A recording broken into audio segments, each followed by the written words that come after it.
We got through 1998, we got through the dot-com crash, we got through 2008, we got through 2020 and COVID. There's actually a good size market drawdown in 2018 between October 1st, 2018 and Christmas Eve, what I call the Christmas Eve massacre. Stock markets dropped 20% in under 3 months. When the Fed kept raising interest rates, even though the economy was weakening. So they have seen those, but every single time it came back, even in COVID, March, April 2020, the stock market went down 30%. It did. I mean, just almost straight down. But by September, we were back to new all-time highs. And so it's not that they've never seen that kind of volatility, but they learned the wrong lesson, which is it always comes back. And we know why, because the Fed bails you out, the Fed floods the zone with money, the Fed talks it up, et cetera. But the counter example, in 1929, when the stock market did crash, it was down 23% over 2 days. It was like a 12% day and an 11% day in late October 1929. But it kept going. The stock market crashed in October 1929, but it bottomed in June 1932. That was a 3-year moving crash or rolling crash, whatever you want to call it, with some rallies along the way. And the total damage was over 80%, not 30%, not 40%, down 80%. And what people don't know, many people don't know, is you said, okay, then it rallied in 1933 and 1934. The Fed messed up again and blundered again, as they usually do, in 1937 and threw us into a double dip. But if you ask people, okay, well, everyone knows the stock market crashed in 1929. When did it regain those highs? How long did that take? The answer is 25 years. It was 1954 before the market recovered from 1929. Now, it doesn't mean there weren't gains along the way or you couldn't make money. You could. But if you say, oh, I'll just sit tight and wait till it comes back, well, a lot of people didn't live long enough. They never saw their money back because they didn't live 25 more years. So that's a real bear market. It's happened before. And the point is, you need to be prepared for things like that. And there are no one alive, but very few people alive have seen anything like that. And if you say, well, what if we had another market crash right now? We'll talk about reasons why in a second.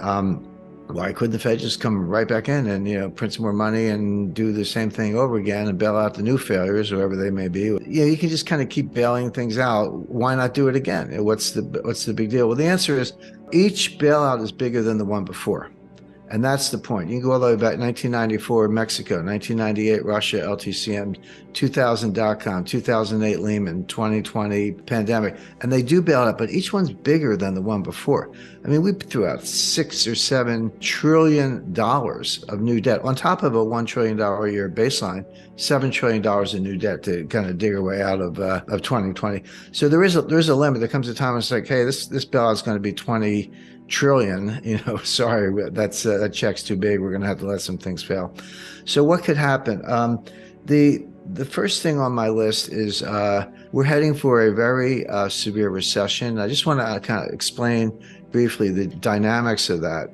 So the Fed's raising interest rates. We know that they started, so it wasn't that long ago, but March 1st, 2022, the Fed policy rate was zero. It was 0%.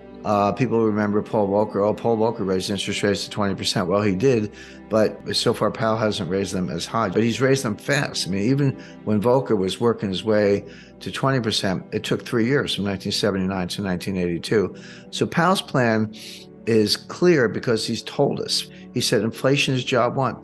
It's not that we don't care, but unemployment is going to go up. We're going to have a recession. He doesn't use the R word, by the way, but it's implicit in everything he says. We are going to have a recession. Unemployment is going up.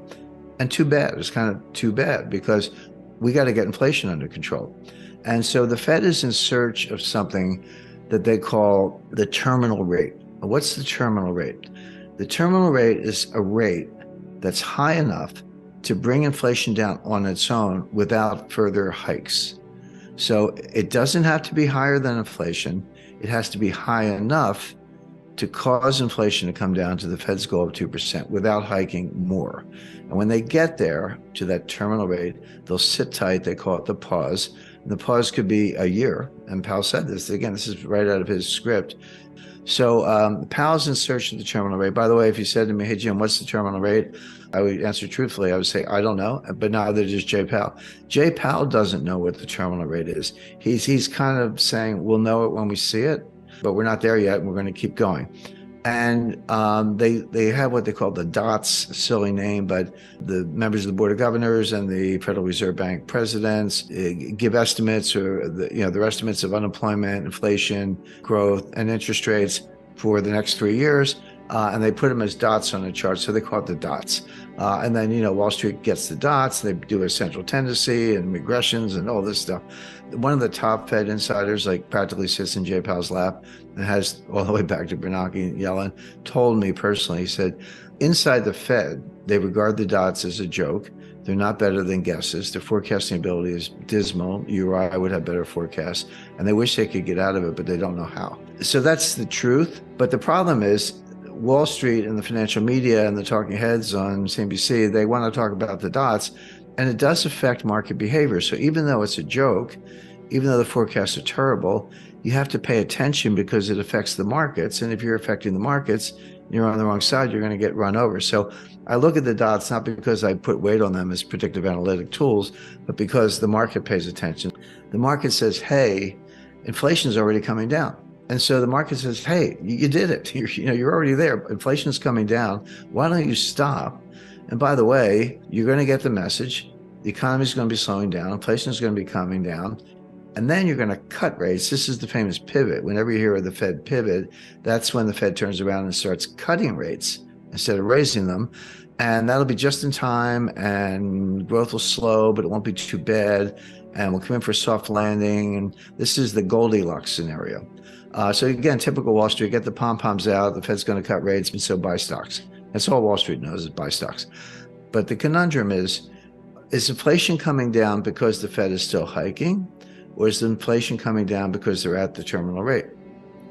Well, we don't know. It's kind of hard to sort those things out. Powell would say, yeah, it's coming down. I know that, of course, but it's because I'm hiking and I'm going to keep doing it.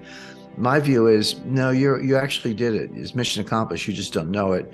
That means, as usual, they're going to screw it up. They're going to blunder. They're going to go too far. And it's not going to be a mild recession.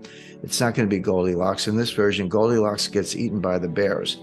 In other words, you're going to throw this economy into a very deep recession because you're going to go too far, as usual. And you're not going to know it until too late. By the time you realize it's mission accomplished, you will have gone too far, too long, rates are going to be too high, and it's not going to be a soft landing. If Wall Street's talking up the stock market based on the soft landing Goldilocks scenario, but Powell's going to stick to his guns and raise rates too high, that's going to cause stocks to crash very severely, very suddenly. If the market were adjusting, say, yeah, Powell means it, he's going to keep it, and we ought to come down a little bit, that would be one thing, but that's not what's happening. The market's trying to rally. Powell's warning people what's going to happen. They're not listening, and it is going to happen.